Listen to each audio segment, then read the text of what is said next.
kali adalah apakah aku akan mati dalam kondisi yang bukan siapa-siapa. Terima. No comment, no debat, dia langsung terima. Oh ya udah, letakin aja. I'm enough. Aku cukup belajarnya. Aku harus naik ke level selanjutnya. Karena kalau kita nggak sadar, ya Mas ya, yang saya pikirkan pertama kali adalah apakah aku akan mati dalam kondisi yang bukan siapa-siapa. Setiap hari yang saya ulang-ulang dalam pikiran saya tuh seperti itu. Karena ketakutan saya bukan saya miskin, tapi saya mati tanpa melakukan apapun untuk diri saya sendiri yang bisa memberikan banyak hal-hal yang bermanfaat untuk orang lain. Kayak gitu. Bukan menjadi superhero ya Mas ya. Energinya masuk Mas. Jadi ketika saya menawarkan, halo Bapak, ini dikanasin loh Pak, ini enak banget. Saya sendiri yang buat loh Pak, ini kayak gini. Saya nawarin tuh dengan bahagia ya Mas ya. Dia nerima. No comment, no debat, dia langsung terima. Oh ya udah, letakin aja. Seminggu kemudian saya bayar ya, kamu datang kemari. Nah, saya coba pakai metode energi yang senyumnya kurang gitu loh, Mas. Nggak mau dia nerima, Mas. Di tempat yang sama. Oh, Mas, I'm ready. Iya. Aku siap. Tahu. Kayak gitu loh, Mas. Jadi ketika kita sudah merasa kita pantas, ngikut gitu loh Mas. Peluang itu datang gitu loh Mas. Nggak tahu. Arahnya dari mana, nggak tahu. Saya juga nggak tahu. Kalau orang nanya, Rom, kok kamu bisa itu sih? Padahal kan kamu awalnya nggak kayak gitu. Saya juga nggak tahu. Peluang datang aja. Saya kerjanya cuma usaha, belajar, memantaskan diri, ikhlas, bersyukur, happy, dah selesai. Naburnya udah, nanamnya udah selesai, naburnya. Aku tidak ingin memulainya dari dirimu di titik sekarang gitu. Aku tertarik, pengen memulai obrolan ini di fase dirimu yang memang bener-bener mengalami penderitaan gitu. Atau mungkin konkretnya saat Roma dulu pernah jadi kerja di cleaning service buat toilet gitu ya. Iya, terus betul. Kemudian ojek online gitu. Ya, penjual ikan asin juga Mas. Penjualan apa? Penjual ikan asin. Penjual ikan asin. Coba dong. Penjual ST juga Mas. ST juga ya? ST juga. Nah, mungkin Mbak Roma, apa sih yang dirasakan Mbak Roma di titik itu gitu? Mungkin bisa di-share ke teman-teman. Baik. Ketika saya ada di posisi itu, ya Mas ya, yang saya pikirkan pertama kali adalah apakah aku akan mati dalam kondisi yang bukan siapa-siapa. Setiap hari yang saya ulang-ulang dalam pikiran saya tuh seperti itu. Karena ketakutan saya bukan saya miskin, tapi saya mati tanpa melakukan apapun untuk diri saya sendiri yang bisa memberikan banyak hal-hal yang bermanfaat untuk orang lain. Kayak gitu. Bukan menjadi superhero ya Mas ya, bukan. Tapi setidaknya ketika saya mati, orang ingatnya saya hal-hal yang baik seperti itu. Jadi nama saya tertinggal di tempat yang terbaik kayak gitu. Setiap hari berulang-ulang seperti itu. Dan ketika saya jadi cleaning service ada satu hal yang menyinggung ego saya gitu loh Mas. Dimana ini agak disensor aja ya sedikit. Ada perbedaan kasta antara suku di situ. Saya bekerjanya itu di sekolah swasta yang lumayan luar biasa mahal kala itu. Dan yang saya perhatikan adalah sekolahnya mereka itu nyaman. Saya bisa punya statement sekolah swasta saya lebih recommended daripada sekolah negeri. Bukan hanya karena pendidikannya, tapi dari kurikulumnya. Pertama, kedua rasa nyamannya. Dan kamar mandi yang mereka miliki jauh berbeda dengan kamar mandi sekolah-sekolah negeri. Kamar mandi di sekolah negeri bisa-bisa itu anak muridnya nggak mau ke toilet. Mohon maaf saya nyebutnya kamar mandi karena saya orang Sumatera. Yeah. Jadi toiletnya sekolah yang di Sumatera, yang sekolah swasta itu bersih banget Mas. Jadi mereka itu bisa dandan di situ, bisa apa ya istilahnya, pokoknya bersih. Buat tempat mereka buang hajat aja bersih gitu. Kelas mereka nyaman kayak gitu. Itulah kenapa orang-orang swasta itu energinya jauh lebih bagus. Itu yang saya pelajari waktu saya kerja di cleaning service. Saya ngerasa kayak, kok bisa berbeda ya? Apakah karena uang? No. Kayaknya bukan deh Mas. Kayaknya ada sesuatu yang mereka buat disengaja agar mereka atau murid-murid ini merasa nyaman. Nah, itu yang saya tangkap ya Mas ya. Yang kedua waktu saya jual ikan asin. Itu di mana di Garong? Di Sibolga, kota saya. Oke. Saya berasal dari Sibolga by the way. Halo orang-orang Sibolga. Jadi di Sibolga ini kota ikan, Mas. Kala itu saya masih kuliah. Saya pindah kuliah kayak gitu. Dari sekolah ekonomi ke sekolah seni. Kayak gitu. Jadi waktu di ekonomi saya punya banyak waktu. Nah, swasta dan negeri ini dua hal yang berbeda, Mas. Ketika saya kuliah swasta, saya punya banyak waktu. Saya jadi tukang fotokopi, saya jadi tukang kerjaan tugas kayak gitu. Terus jual ikan asin juga, semuanya saya lakuin. Yeah. Dan ketika saya jual ikan asin ada satu hal, itu tentang energinya masuk, Mas. Jadi ketika saya menawarkan, halo Bapak, ini ada ikan asin loh Pak, ini enak banget. Saya sendiri yang buat loh Pak, ini kayak gini. Saya nawarin tuh dengan bahagia ya Mas ya. Dia nerima. No comment, no debat, dia langsung terima. Oh ya udah letakin aja. Seminggu kemudian saya bayar ya, kamu datang kemari. Nah saya coba pakai metode energi yang senyumnya kurang gitu Mas. Nggak mau dia nerima Mas. Di tempat yang sama. Oh mohon maaf saya nggak terima. Kayak gitu. Nah kedua kali nyoba saya coba senyum, diterima. Oh. Nah di situ saya senyum ya? Ya, saya mulai nyadar Mas. Pertama adalah nyaman. Kedua, ekspresi. Nah, ketika saya jadi ojol, melayani. Di sini saya belajar, Mas. Di ojol saya belajar untuk melayani. Kalau kita ikhlas ke orang lain, ya Mas ya, uang itu akan datang tanpa diminta. Ya. Puncaknya adalah pas saya di ojol. Ketika di ojol saya mikir, kayaknya saya sudah enough deh belajar kayak gini. Beneran selesai, Mas. Jadi kita butuh untuk berkata, I'm enough. Aku cukup belajarnya. Aku harus naik ke level selanjutnya. Karena kalau kita nggak sadar, kita nggak akan naik. Kalau kita nggak sadar, di hari ini sudah cukup penderitaannya, kita nggak akan menerima yang rezekinya. Upaya untuk memantaskan diri supaya dipercaya oleh semesta itu udah enough gitu ibaratnya. Iya, kayak kita ngasih tahu semesta, I'm ready. Iya. Aku siap. Tahu. Kayak gitu loh Mas. Jadi ketika kita sudah merasa kita pantas, ngikut gitu loh Mas. Peluang itu datang gitu loh Mas. Nggak tahu. Arahnya dari mana, nggak tahu. Saya juga nggak tahu. Kalau orang nanya, Rom kok kamu bisa itu sih? Padahal kan kamu awalnya nggak kayak gitu. Saya juga nggak tahu. Peluang datang aja. Saya kerjanya cuma usaha, belajar, memantaskan diri, ikhlas, bersyukur, happy, dah selesai. Naburnya udah, nanamnya udah selesai, naburnya udah selesai. Betul, gitu ibaratnya Mas. Ya. Cuman yang jadi masalah kan nggak semua orang dianugerahi kesadaran seperti itu. Aku harus nabur dulu, aku harus memantaskan diri dulu gitu. Pengennya itu langsung ikut sekali kelas panen, gitu kan? Wow, aku juga mau dong. Ini sangat logis. Semua orang mengalami kayak gitu prosesnya gitu. Yes, itu betul sih Mas. Dan saya baru baca buku. Di buku itu dia bilang kayak gini. Mungkin teman-teman udah tahu yang belajar di self development, mungkin kenal sama Napoleon Hill. Ya. Napoleon tahu Mas ya. Think, grow and big. Gitu. Dia bilang kayak gini. Manusia itu kebanyakan tetap miskin karena mereka tidak meluangkan waktu untuk diri sendiri di dalam sebuah kesunyian. Kayak gitu ya Mas ya. Karena ketika kita merasa sunyi, otak kita itu jauh bekerja lebih cepat. Alam bawah sadar kita, ya, dan otak kita, ketika dalam keadaan sunyi, ya Mas, ini tuh membuka kecerdasan yang, ini tuh akan membuka kecerdasan yang tanpa batas gitu, Mas. Nah, kebanyakan orang, mereka itu menghitung. Mereka menyanyiakan waktu itu membicarakan hal yang nggak penting, terus mengeluh,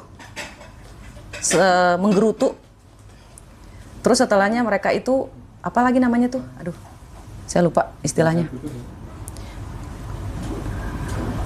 Iri sama orang lain, dengki. Jadi fokusnya ke situ. Sedangkan kalau dalam waktu sunyi, artinya kita fokus sama diri kita sendiri. Kita nggak peduli apa kata orang lain. Iya Mas, jadi kebanyakan orang itu menghabiskan waktunya untuk berbicara yang nggak penting, mengeluh, membanding-bandingkan dirinya dengan orang lain, terus melihat dirinya yang sekarang gitu. Jadi kayak kapan ya gitu. Mereka nggak fokus sama kesunyian mereka untuk berpikir, apakah aku siap? Langkah selanjutnya seperti apa? Ininya gimana? Kayak gitu. Oke. Kalau dari ceritanya tadi ya, waktu jadi cleaning service, penjual ikan asin, terus kemudian ojol juga gitu ya. Jual ST juga, Cewek Mas. masih muda gitu ya, mau melakukan pekerjaan-pekerjaan seperti itu. Berarti kan Kak Roma ini waktu masih kecil itu kan tidak suka pasrah gitu. Artinya itu ketika ada keadaan yang sulit, ya harus dilawan. Aku harus gitu nggak sih karakternya dulu dari kecil gitu. Maksudnya nggak gampang pasrah gitu. Iya, Mas. Saya bekerja mulai dari umur 12 tahun. Saya udah mulai bekerja. Jadi kerja apa 12 tahun?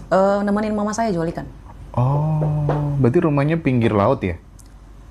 Kota saya. Kota Oke, saya di oke. pinggir laut. Hmm. Jadi mama saya kan tukang jualan ikan tuh, Mas. Kan saya pernah singgung di video sebelumnya. Jadi saya itu dibesarkan sama mama angkat saya. Kalau saya tidak dibesarkan oleh mama angkat saya tidak akan bisa sekolah sampai jenjang S1. Terima kasih Mama Angkat. Terima gitu kasih ya. mamaku sayang. Kalian berdua hebat. Artinya keadaan yang seperti ini tidak terus kemudian pasrah kayak gini, tapi ada ikhtiar yang sangat kuat gitu Iya, Mas. untuk melunasi penderitaan keluarga gitu ibaratnya ya. Yes. Mas ingat video saya yang viral yang sampai 18 juta Iya, views? iya. Kan saya udah bilang, keinginan yang membara di dalam hatimu, yang mengebu-ngebu di dalam pikiranmu, ya, meskipun jatuh gagal ulang lagi, sampai kamu selalu kepikiran itu karena di masa depan kita udah punya, Mas. Aku percaya itu deh. Aku percaya tersentuh itu. banget dengan kalimatmu itu. Wajar kalau viral gitu. Dan itu adalah salah satu video yang bikin aku langsung, tolong dong undang kakak ini Masya gitu. Allah. Gara-gara video itu serius, gara-gara kalimatmu itu. Karena saya yang di hari ini, Mas, energinya memanggil saya yang di masa lalu untuk berusaha agar saya bisa duduk di hari ini. Itulah kenapa saya nggak mau menyerah. Mungkin karena itu saya berpikir kenapa saya nggak mau nyerah gitu loh, Mas. Saya juga nggak tahu kalau saya tuh ujung-ujungnya bakalan jadi motivator. Karena sekolah tidak mau menerima saya satu. Jadi dulu saya sempat mau diterima di universitas, nanti Masnya ini ya, bukan universitas sih, sekolah dari huruf P dia. Itu terkenal di Indonesia. Memang karena orang dalam, memang. Tapi tidak kecil kemungkinan juga karena bakat saya kayak gitu ya, Mas ya kan. Karena saya juga bisa bahasa Inggris kayak gitu. Itu kan sekolahnya bilingual. Terus setelah itu saya tidak diterima lagi di sekolah manapun. Terus saya mikir ya, Mas ya. Wah, apakah saya harus menyesal atau tidak nih? Saya kalau bersedih tuh saya mikir dulu nih, Mas. Ini saya harus sedihnya ke arah mana nih? Mau depresi kah? Mau ini kah? Karena terlalu ambisius membuat saya tuh susah mengekspresikan kesedihan. Kekurangan saya di situ. Oh. Rata-rata orang ambisius seperti itu, Mas. Kadang kalau lagi sedih pun dibawa ketawa gitu. Oh iya, Mas. benar-benar. Nah, ketika gimana saya mengeluarkan rasa sedih itu? Ya itu, saya melakukan visualisasi, mengingat hal-hal yang baik-baik. Biar saya tahu, oh, kesedihan ini hanya sementara, ini hanya sementara, kayak gitu. Oke. Tapi emang kita cocok sih, Mas. Iya, iya. Tapi pada saat dirimu kan mengatakan tadi ya, kesedihan ini ada hanya sementara gitu. Terkadang kan kepercayaan diri itu muncul karena akumulasi dari glory from the past yang pernah kita lalui gitu kan. Nah, Kak Roma ngalamin itu nggak? Artinya, oh dulu aku kayak gini buktinya juga bisa, dulu juga pernah bisa gitu. Ada itunya nggak kira-kira sehingga benar-benar merasa layak, aku pasti bisa, pasti duduk di sini gitu. Oke, kita balik ke masa lalu ya, Mas. Ini saya bahas sedikit ya, Mas ya. Mas percaya nggak? Saya memiliki ayah kandung, tapi ayah saya ini sedikit tidak bertanggung jawab. Oke. Ya, jadi dia meninggalkan ibu saya dalam keadaan hamil 7 bulan. Ya, Mas ya? Ya. Mama saya harus bekerja di warteg. Kalau di sini namanya warteg, kalau di Iya. kita namanya warung makan si Bolga gitu. Oke. Dalam keadaan hamil. Hamil Kak Roma maksudnya ya? Ya, hamil saya. Mama saya tuh hamil saya. Dalam keadaan hamil, tidak suaminya nggak tahu kemana, kayak gitu. Waktu masukin ke bulan 9, papa saya datang.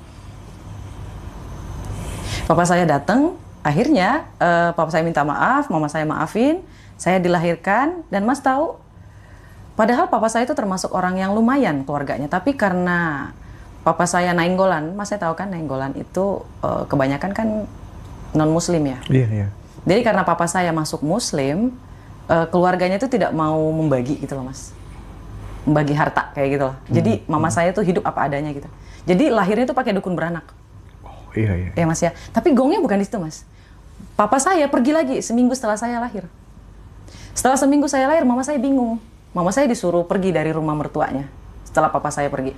Nah, beliau bingung mau kemana gitu. Baru ngelahirin, belum selesai masa nifas, saya harus mau kemana. Dan akhirnya sisa tabungan dari kerja di warteg itu, mama saya sewa kontrakan, terus sambil jualan ikan mas. Mas tahu saya ada di mana? Di sini nih, di punggung. Ya Allah. Digendong di punggung. Dan lebih ajaibnya lagi mas tahu, mama angkat saya adalah langganan ikan yang mama saya jual. Oh my God. Dan perkataan paling magicnya adalah mas, ketika lagi digendong kayak gini, mama saya lagi duduk, mama saya PNS by the way. Mama ini saya nggak nyebut dia mama angkat sih. Dia mama kedua saya soalnya. Mama kedua saya ini melihat dari jauh, hei kak, kayak gitu. Oh, ahai, jadi kayak orang Batak gitu. Apa tuh katanya? Mau beli dong ikannya kayak gitu. Oh boleh silahkan, turunin. Itu apa kak? Ini anak saya katanya. Dibalikin mas. Weh daba, basah rambutnya. Kasihan rambutnya basah gitu. Umurnya berapa? Baru 8 hari gitu. Ya Allah. Baru 8 hari kak, kakak baru ngelahirin tapi udah jualan. Iya katanya gitu. Terus siapa yang mau nanggung jawab gitu ya mas ya? Dan mama saya tuh nggak menyerah mas. Kata-kata paling mutiara yang dikeluarin dari mama saya yang kedua ini mas tahu apa? Sini saya pegang anaknya, ibu jualan aja, kakak jualan aja. Ini ada modal. Itu aja keajaiban apa enggak mas? Ajaib dong. Dimulai dari tatapan pertama, jatuh cinta, dia besarin saya, lama-lama dia ngangkat saya jadi anaknya. Itu keajaiban apa enggak mas? Menurut saya itu keajaiban. Saya selalu mengingat-ingat itu. Allah itu maha baik. Bayangin aja mas, saya tidak dibiarkan tumbuh di keluarga yang tidak berkecukupan. Karena saya tidak akan bisa meraih mimpi saya kalau saya tidak diangkat oleh ibu yang kedua ini. Nggak akan bisa mas. Pendidikannya nggak akan bisa. Itu aja sudah keajaiban mas. Bagaimana caranya dia jatuh cinta sama saya yang ada di punggung mama saya yang mukanya nggak kelihatan sama sekali mas. Dia cuma bilang, sini coba lihat. Ngelihat langsung ngomong kayak gitu. Ibu, sini saya itu. Kayak gitu. Itu sih mas, saya selalu ingat itu. Makanya saya nggak pernah, alhamdulillah nggak pernah nyerah. Ingat itu aja. Iya sih. Aku jadi makin yakin ya kalau sebenarnya memang skenario hidup itu udah tertulis tuh terkadang ya makin kesini tuh makin yakin gitu loh, karena orang-orang yang jadi like worker untuk mengangkat, menginspirasi, menggerakkan hati banyak orang tuh memang ya awalnya dikasih model-model kehidupan yang seperti itu sebagai pertanda bahwa ya kamu bakal jadi orang yang besar, quote and quote gitu. Tapi aku tertarik ya pada saat kalau misalnya dikomparasikan nih antara jadi ojol, jual ikan asin, sama bersih-bersih cleaning service tadi, yang paling menderita yang jadi apa? Ojol mas. Jadi ojol ya. Pada saat mengalami misalnya hal-hal yang ya bikin kamu lagi, aduh kok gini ya, hasilnya kok gini. Apa yang kamu bisikan dalam diri Karoma waktu itu? Jujur aja ketika saya jadi ojol tuh ada satu momen di mana makanannya jatuh mas. Saya masih ingat tuh. Makanannya dibawakan Karoma? Iya, makanan yang saya bawa, orderan yang saya bawa itu jatuh di tengah jalan. Terus? Saya berhenti, makanannya masih ada mas utuh. Ketika saya berhenti nepiin motor, makanannya dilindas sama mobil. Di situ posisi saya tidak punya uang sama sekali. Aduh. Terus itu saya langsung nangis kejer mas. Terus gimana? Kalau saya ingatin saya bisa nangis. Saya nangis mas, saya telepon langsung sahabat saya langsung nangis. Itu air mata saya masih ingat tuh. Saya langsung nangis. Makanannya jatuh. Kenapa? Makanannya jatuh kenapa? Kayak gitu. Ya nggak ada duit, gimana makanannya jatuh, gantinya gimana? Kayak gitu ya mas ya. Terus tiba-tiba ada bapak-bapak yang bilang, Neng, udah. Oh dia suku Chinese mas. Udah Neng, jangan nangis. Ini ada duit. Nih, sono beli. Kata gitu.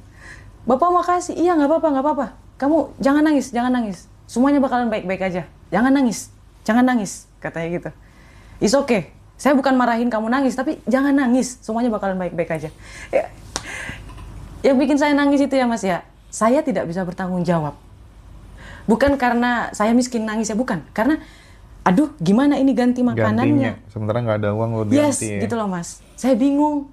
Sampai saya mau nangis tuh sama teman saya bukan karena mau ngadu saya mengalami kesialan, enggak. Saya mau ngadu, boleh pinjam duit nggak? Akhirnya saya matiin teleponnya, bapak ini ngasih duit, saya beli lagi, saya anterin. Dan Mas tahu nggak, duitnya balik lagi ke saya.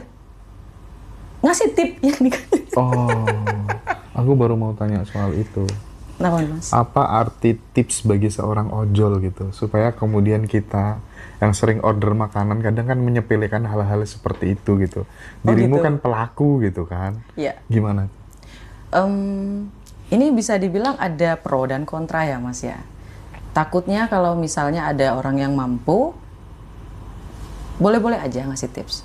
Tapi kalau orang yang tidak terlalu punya, karena kan kita nggak bisa menilai seseorang itu mampu atau tidak dari pakaian, dari rumah, dari apapun. Kita nggak pernah tahu kalau rumah yang mewah itu ternyata adalah turunan dari orang tuanya. Sedangkan keuangannya dia tidak sebagus orang tuanya. Jadi terkadang kan kita salah melihat Mas casingnya. Kayak gitu. Makanya banyak ojol yang bilang, ternyata yang banyak ngasih tips itu adalah orang-orang yang menengah ke bawah. Oh. Pertama, mereka menengah ke bawah itu kan pajaknya masih kecil ya. Iya, bener juga itu. Ya tanggung jawabnya masih kecil. Terkadang ada orang yang sibuk kayak gitu. Jadi dia nggak sempat, dia udah mesen atau dipesenin sama orang dan kayak gitu. Kalau ada kasih. Kalau tidak bisa ya yang menerima lapangin aja. Kalau saya sih kayak gitu ya Mas. Nah, pas di posisi berarti jadi ojol tuh bisa dibilang sebagai posisi titik terendahmu ya kan? Karena udah ada ego Mas. Karena udah ada ego. Ya, jadi saya selesai dengan ego itu di umur segitu Mas. Kalau sekarang kamu mau misalnya ada orang yang ngatain saya gitu, ya sekarap muai gitu. Terserah. Kan kamu yang ngomong bukan aku. Kalau kamu bilang aku jelek, ya aku kan tetap cantik. Oke. Ini kita belajar ya, teman-teman yang masih muda-muda, adik-adik mahasiswa gitu ya, bahwa ternyata untuk menuju fase yang diidealkan, yang dicita-citakan tuh nggak ada yang instan gitu. Harus mulai dari bawah dulu, memberi dulu, membuat semesta percaya dulu, melayakkan diri dulu gitu ya. Dan itu nggak semua orang menyadari gitu, tapi realnya memang demikian gitu.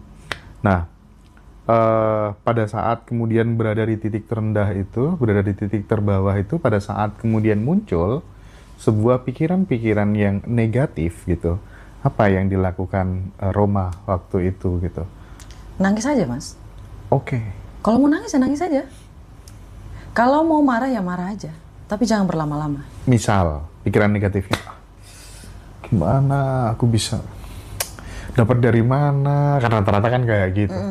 Padahal sebelumnya udah, aku nanti mesti bisa dapetin pasangan kayak gini. Ah, kayaknya susah nih. Cancel lagi, bangun mimpi, cancel lagi. Nah, itu tuh gimana kalau muncul kayak gitu waktu itu? Oke, kalau misalnya banyak teman-teman dalam ruangan ini yang nonton mengalami hal yang seperti itu ya Mas ya. Saran saya cuma 2 sih. Pertama, banyak baca buku. Oke. Saya tidak pernah putus baca bukunya. Dari usia? Dari kecil. Dari kecil saya udah hobi baca. Mas. Terinspirasi dari mana orang ibu atau gimana? Mama atau gimana? Kalau membaca dari papa saya. Oh. Jadi papa saya itu punya sifat dia nggak mau kerja capek tapi pengen duit banyak. Jadi beliau itu, mohon maaf, sampai dulu salah satu pelaku togel tau Mas. Iya tahu lah. Aku dulu pernah kok. Iya. Saking pengennya punya motor ninja gitu kan. Oh, tiap hari itu aku tombok togel itu 250.000 Karo. Masya Allah. Dan nggak pernah dapet Karo. Iya, karena Mas yang nginginin. Belum kenal apa Mas, law of attraction di situ. Izin ya Mas ya. Iya, serius itu waktu itu hampir tiap hari kan, karena aku tuh kan seneng ya membersamai musafir-musafir di tempat-tempat yang sunyi, di goa, di makam-makam wali gitu kan. Terus ketemu, ini kok dapat nomor togel, dapat 12 juta gitu. Coba kalau aku belinya 250.000 gitu. Wah, dapat berapa kira-kira kan? Langsung motor baru kan. Gitu niatnya dulu. Dan dimarahi ibu akhirnya. Itu bapak saya tuh orangnya kayak gitu mas. Mungkin ambisinya dari dia, tapi kalau belajar itu dari mama saya. Karena kecerdasan itu 80% turun dari wanita. Mama ya? Iya. 100%, 80% lebih banyak dari wanita kalau kecerdasan. Di momen apa Mbak Roma menyadari bahwa sebuah pengalaman yang getir, pengalaman yang pahit itu bakal menjadi suatu bekal gitu untuk mengencourage dirimu meraih masa depan yang terbaik gitu? Alhamdulillah saya beruntung ya mas ya. Beruntungnya itu orang tua saya selalu ngatain saya gitu loh mas. Ngatainnya kayak gini, Roma, kamu itu ya nggak boleh sombong, kamu tuh calon orang hebat, nggak boleh sombong. Oke. Itu always mas.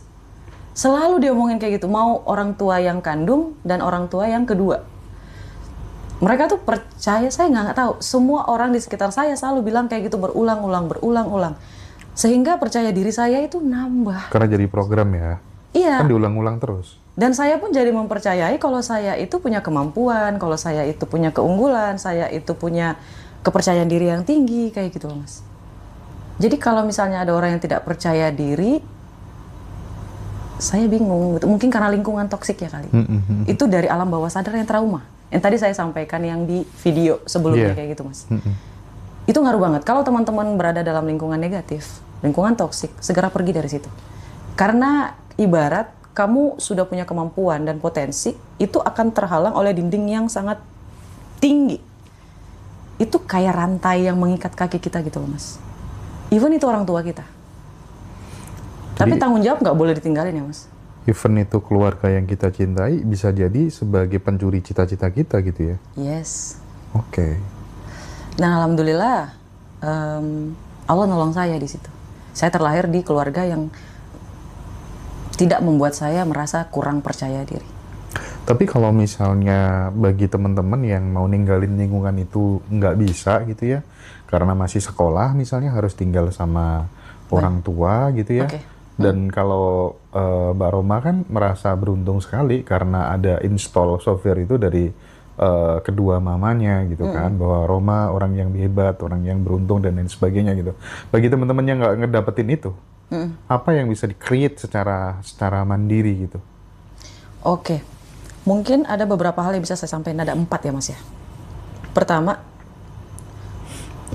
cari tahu siapa di sekitaran kita yang memiliki kriteria yang kita mau. Oke. Itu harus dan wajib. Oke. Wajib, cari siapapun. Yang kedua, sering baca buku. Ini tidak boleh ditawar ya mas ya. Karena otak kita itu butuh supply ilmu. Yang ketiga, lakuin jurnal. Saya dari dulu, dari kecil, udah ngelakuin jurnal mas. Meskipun itu diary, kalau dulu namanya diary, kalau sekarang namanya jurnal. Betul. Kayak gitu mas. Dan yang terakhir, afirmasi. Afirmasi ini luar biasa mas. Bahkan ketika buka mata nih mas ya, saya pernah tuh, enak kali ada dapat 50 juta. Masya Allah, tabarakallah. Itu kejadian loh mas. Oh ya? Ya, tapi kita harus yakin dulu nih, kita harus merasa pantas kalau kita bisa dapat uang itu. Kita harus merasa yakin kalau uang itu bisa datang dari mana aja. Kita harus percaya bahwa dunia ini sungguh kaya. Peluang itu tidak terbatas. Cuma dari gaji lah, cuma dari jualan bisnis lah, dari inilah. Enggak mas. Jadi kita ngerasa kayak, ya Allah enak kali ya bahagia hari ini ya Allah kalau dapat duit segini gitu. Itu ketika buka mata, segitu loh mas, buka mata. Alhamdulillah aku masih hidup. Alhamdulillah hari ini bahagia. Alhamdulillah hari ini, alhamdulillah ini, kayak gitu mas. Sorry, yang pertama tadi apa? Yang pertama tadi mencari orang kriteria yang kita mau. Artinya terkadang kita butuh kan teman-teman tuh yang selalu mengiyakan apa yang kita inginkan gitu. Contoh, aku nanti kayaknya bisa deh jadi kayak gini. Oh ya bisa mas. Kadang kita butuh orang-orang terdekat kita yang selalu mensupport seperti itu, sehingga kita tuh terpupuk gitu rasa pantasnya gitu. Yes. Even itu dari keluarga, teman-teman dekat Yes. gitu, iya nggak? Iya betul Mas. Sih. Sebenarnya saya sangat-sangat selektif sama teman saya Mas. Yang menjaga ambisius saya bisa tetap terjaga itu, saya selalu berteman dengan teman-teman yang punya prestasi di sekolah.